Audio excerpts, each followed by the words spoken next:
believe that as his disciples. We're supposed to think that way. We're supposed to think that he was come from heaven and endowed with all of these amazing, miraculous heavenly gifts and all these supernatural powers and strengths. We're supposed to believe that he was God in the flesh. He was the master teacher, so it makes sense that he would be the master preacher as well. What I want you to be impressed with is that was the public opinion as well. That even the enemies of Jesus Christ knew that they could not equivocate with this preacher, and they dare not equivocate with his message. They marveled at the manner in which Jesus Christ preached, and so do we.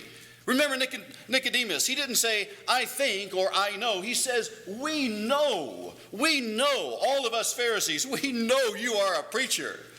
It's come from God.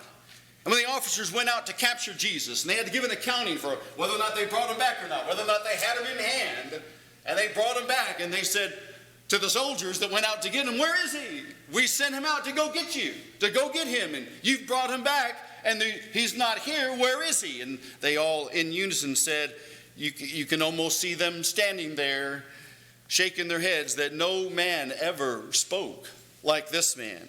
And when he had finished all of the sermons, the great Sermon on the Mount, you remember the one in Matthew chapter 5, 6, and 7. Matthew records for us that the multitudes were astonished at his teaching because he spoke as one having all authority. And not surprisingly, after this scene, the multitudes began to follow him because of the kind of preaching and teaching that they heard from him.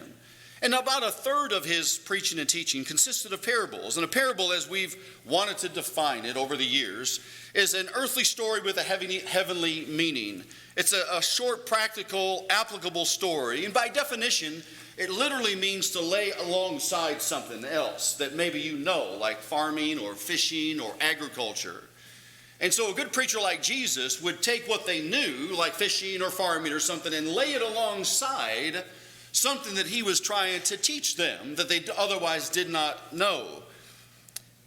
And we're privileged here to contemplate this story. And we understand that the chapter provides for us three scenes of things that were lost. The lost sheep, the lost coin, and the lost boy. And the reason that Jesus selects these three is because the questioning of the Pharisees earlier in the chapter is they accuse Jesus as being one who sits and eats with the sinners. But these are the ones who most desperately needed his message. And Jesus told us the first two parables to show us the heavenly reaction over one sinner who is brought back home. And I believe that this third parable is told to demonstrate what it means to come back home and to repent. And these three scenes unfold quite naturally and conveniently for preaching's sake, I think. And I want us to notice the story in these three scenes, giving for us an unbelievable picture of the Son, but ultimately a picture of our Heavenly Father. So I would say that scene number one is where the boy meets the world. That's scene number one. Boy meets the world. And there's a contrast in this parable with the other two. There is a similarity in the fact that something gets lost. Yeah, the coin is lost, and the woman sweeps to try to find it, and the sheep is lost, and the shepherd goes out to try to find it. But in this particular case, that which is lost chose to be lost. He made a decision to be lost. In verse 12, it paints a picture of a boy simply asking for some money and moving on his way. Let me suggest to you that it is much deeper than that. Think about the disrespect and the humiliation involved in this, the sadness and the bereavement, the discouragement of the mother and father here. It's one thing in America to do this, but having read a little bit more about this, from a Jewish standpoint, asking for your inheritance before your mother and father have even passed on is tantamount to saying, you're no longer meaningful to me. You are insignificant to me. It is as if you are dead to me. To ask for what at that point he didn't have any right to, but asking for his inheritance before his mother and father are even dead is saying to them that it is as if you are dead. That's just how disrespectful this scene really is. Now you have to remember though, before there was a return, there was a leaving.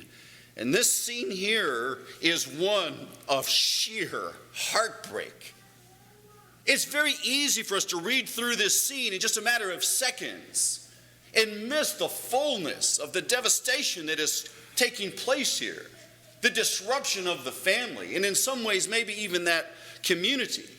And this boy is not just asking for his inheritance a little early. He, in essence, is asking to dispose of it and waste it as well. So this son here demands his money that he has no right to. And this is an outright denial of everything that represents home and family and the community in which he was raised. Can you see the scene? Can you see what this represents? In verse 13 it says, and not many days after, with the obvious implication that he couldn't wait to get out of the confines and the restrictions of home. Just couldn't wait. I read this and I sometimes think about, when I go through Krispy Kreme. Y'all have Krispy Kreme up here, right? Go through the Krispy Kreme drive-through. You order a dozen of those hot glazed donuts. And I order a dozen, but you know how many I normally come home with? 11. You just can't wait, you just can't keep your hands off of it. But that's kind of the way that it is with a lot of young people today. They can't wait to get out on their own. They can't wait to get their own job. They can't wait to go and get their own place. They can't wait to make their own friends. They can't wait to make their own mistakes. And this leaves me with the obvious implication that he didn't want to just see the world. He wanted to get as far away as he possibly could and denounce the entirety of his upbringing and his family and all of the spiritual associations that he had had before. And it doesn't matter at this point that people get hurt. It doesn't matter at this point if he shames his family or he squanders his talents or he wasted the possessions. The only thing that matters now is that he wants what he wants and he's going after it. But this drastic cutting loose of all of the things that were so precious to him before, this leaving home is not just in a historical place, a historical event bound to a particular time and place. It reeks of spiritual discontentment. That's what this scene means. That God has given me all of these things that I need and more than that, but I still want to look for other things that I want. It has always amazed me that people, including myself, have oftentimes looked for happiness where it's never been found. And a lot of people do that even today. They look for happiness where throughout all time it's never been found. And they're looking in the wrong places. It's interesting, though, that as this boy leaves, there's no confrontation at all with the father. At least not which is recorded.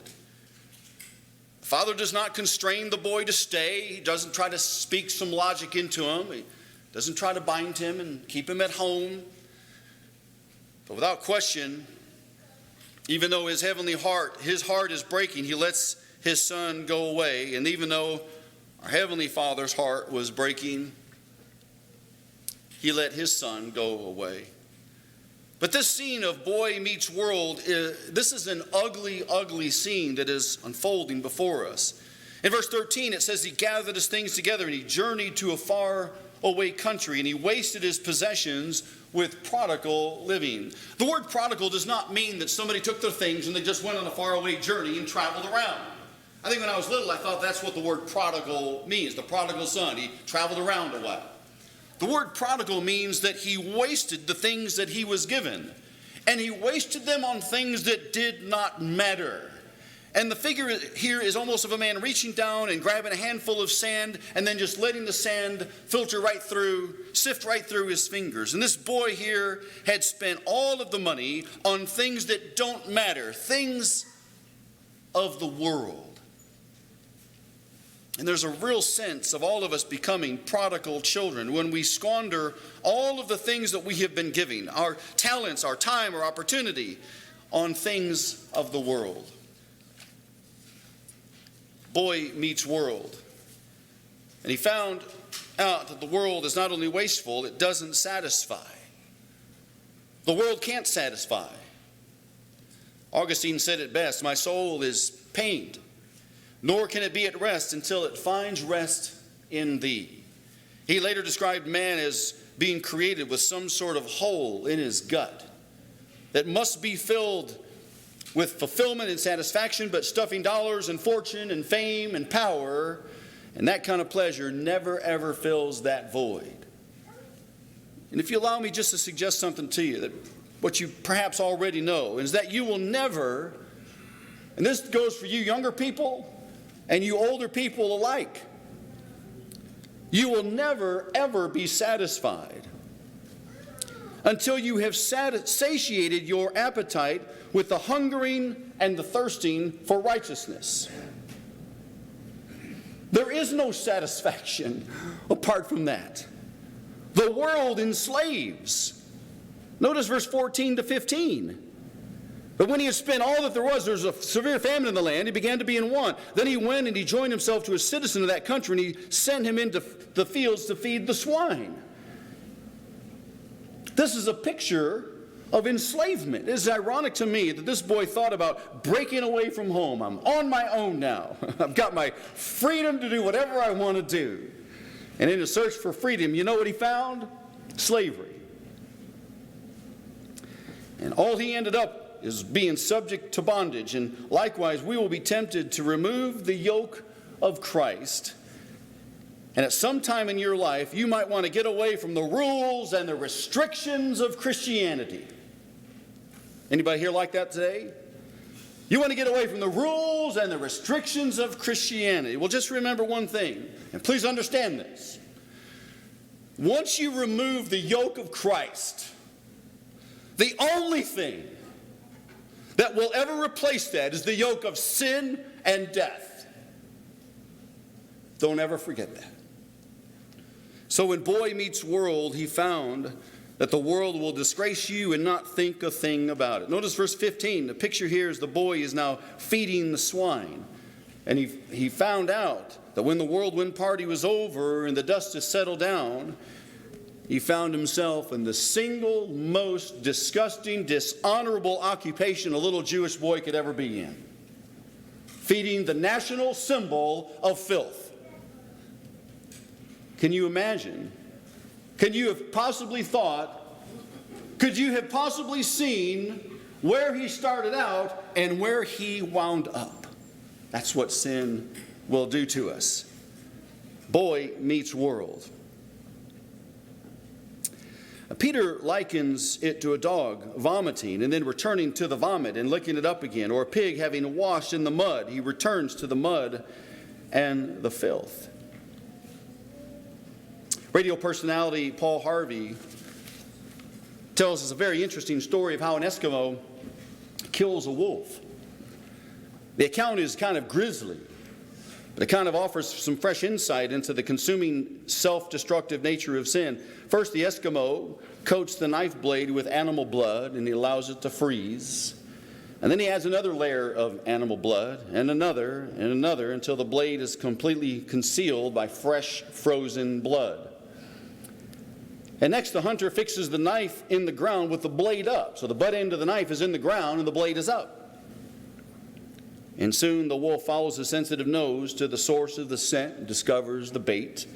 And he licks it, tasting the fresh, frozen blood. He begins to lick faster and faster and more vigorously, lapping the blade until the keen edge of the blade is laid bare. And feverishly now, harder and harder, he licks the blade in the cold Arctic night. And so great becomes his craving for that blood that the wolf does not notice the razor edge sting of the naked blade of his own tongue, nor does he recognize the instant at which his insatiable thirst is now being satisfied by his own warm blood. And so his carnivorous appetite craves more and more until in the dawn he lies dead in the snow. What an interesting observation by Mr. Harvey. Now, as we notice our text, this would be pretty sad if this were the entire story that Jesus painted. That would be such a sad story, but that's not the end of it. Let me suggest to you scene number 2. Scene number 2 is boy leaves world. Boy leaves world. You see, it's one thing to wake up and see where you are. It's another thing to do something about it. And when you've hit rock bottom and the world has ensnared you with all of its tentacles to seduce you and to bring you down and bring you to your knees, it's one thing that we have to say, that's enough. Enough is enough. The New American Standard Version says he came to his senses The New King James, as I just read for you, says he came to himself. And we need to see the reality of this picture. It is a portrayal of a very bleak, depressed, discouraged condition. This young man gets to the point where he realizes his isolation, his desperation, his defeat, his loneliness, his shame is now being matched by his sense of being lost. And he truly was lost. And there is a sense in which sometimes we're so wrapped up in sin where we don't know how we got there. One of the more painful things about watching someone you love begin to go through Alzheimer's or dementia is that they frequently come to the point where they don't know who you are, even those that are closest to them. Their spouse, their mother, father, children. They don't know who they are. And sometimes then they don't know who they are. And it's pretty devastating to family members to think that their loved ones as being someone else now. In a very real way, they're not themselves anymore. And just so, when people are caught up in sin, sometimes they get to the point where they're not themselves anymore. This is not his father's boy. This is not the young man that we used to know and love. This is not that young man who was vivacious and great personality and had the world by the tail. There is something about this boy now that he's not himself. He's not thinking clearly, because sin is debilitating. Far more so than any earthly disease known to man, because it affects the heart. And after a while, you find yourself, like myself, and maybe like some of you who have been so chewed up by sin, that you wonder what in the world happened. How'd you get there? What a pitiful sight. But this boy knew this is not who he really was. He was more than that. And so give this boy some credit. He decided to do something about it. It was this boy's decision to leave the goodness of his home, and it was this boy's decision to go back home. But I tell you, there's been a lot of people who have reached these predicaments in their lives, and they wake up and they realize they've wasted their lives, they've wasted years, they've squandered their possessions, but instead of pulling themselves up and cleaning themselves off, they put themselves right back into the pig pen again. We all need to understand something. Please listen to this. That sin will either lead you to the turning point, or it will lead you to the point of no return. Boy meets world. Boy meets world. But thanks be to God, boy leaves world. And can I ask you a question? Where else could he go? Where else would he go?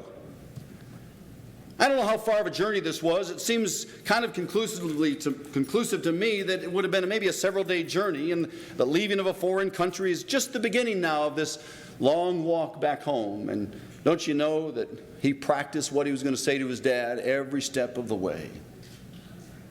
I don't know all the things that he was going through, but you can sure at this point feel for this boy.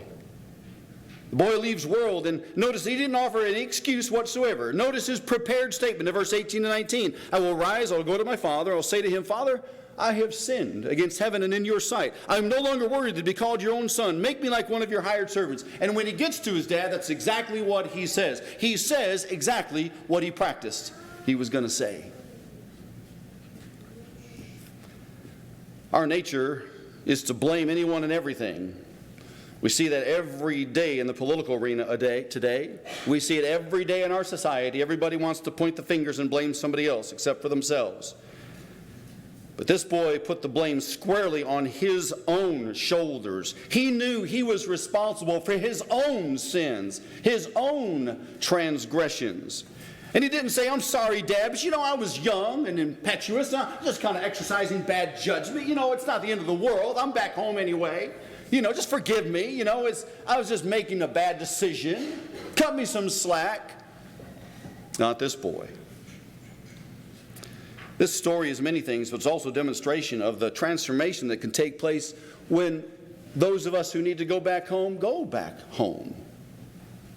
At the beginning of the story, we see this confident, almost arrogant little boy in this scene. He demands his share of the wealth.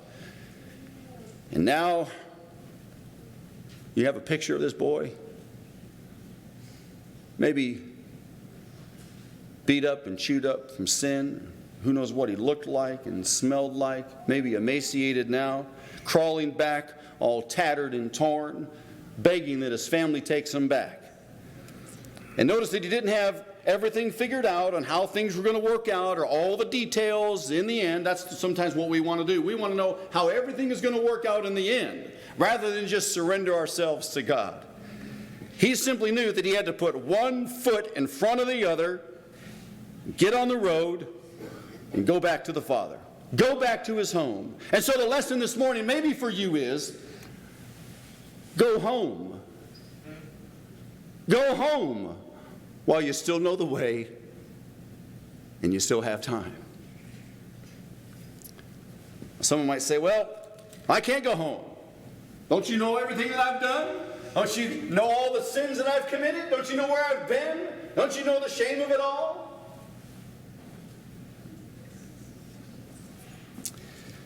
Well, yes, boy meets world and boy leaves world, but the third scene here is father meets boy.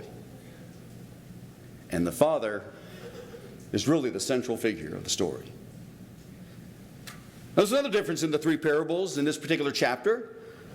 The parable of the lost sheep begins by saying, well, what man among you would not go out and find it? In the second parable, what woman would not sweep and find the coin? But it doesn't say that in this particular parable. It doesn't say, what father among you who had two sons would do this and that. It doesn't say that, because I think it's obvious to say that nobody would do that, of course.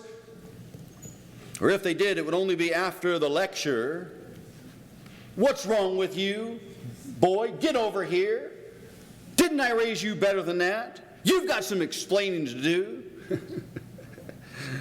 Verse 20 says that the father saw him a great way off, waiting for his son to come back, hoping that he would come to himself, hoping come to his sisters. And I had this big black floppy-eared dog when we were younger. He was a black lab mix, I think. He wasn't very smart, but he was very lovable and fun. We called him Bruno.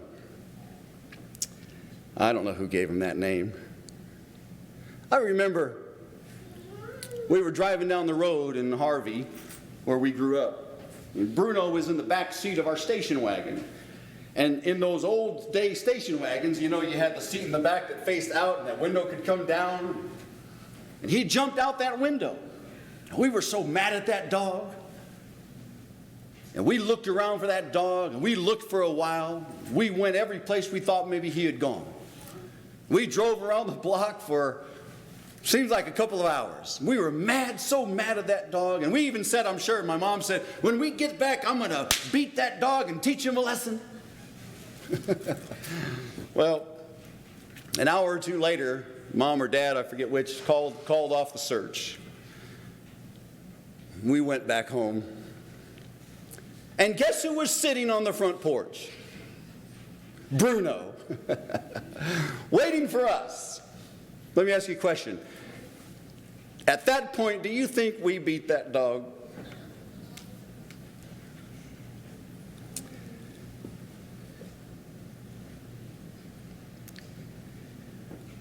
In this scene here, the father runs to his boy. He had compassion on him. He fell on his neck. He kissed him. And don't you know that his son looked different now? He looked like the world, smelled like the world. Needed cleaning up in every way. But isn't it so that when we wander astray, like I have done and maybe you have done, that we make the decision to go back home, that we always find our Heavenly Father more merciful to celebrate, because that which was lost is now found. What a great story for each of us to think about that. You know, God rejoices when one sinner repents and comes back home. Now, statistically, that may not seem very impressive, but for God, numbers never really seem to matter. And who knows whether the world is kept from destruction because of just 1 or 2 or 10 people are in the verge, on the process maybe of repenting and coming back home. From God's perspective, one act of repentance, one little gesture of sacrificial or selfless love One moment of true forgiveness is all that is needed to bring God down from his throne and to run to the returning son or the daughter that decides to go back home and be one with their Father. Now, you can do that this morning as well. And maybe you don't need to do that, but maybe somebody needs to. Maybe you've been baptized into Jesus Christ. You've had your sins washed away. But maybe you haven't done that. And if you haven't done that, then you have no opportunity to participate in all of these beautiful blessings that are ours to enjoy. You have no opportunity to experience those things outside of the blood of Jesus Christ. And we contact the blood of Jesus Christ in the waters of baptism. We're baptized into Christ, into his death, raised to walk in newness of life, having your sins washed away.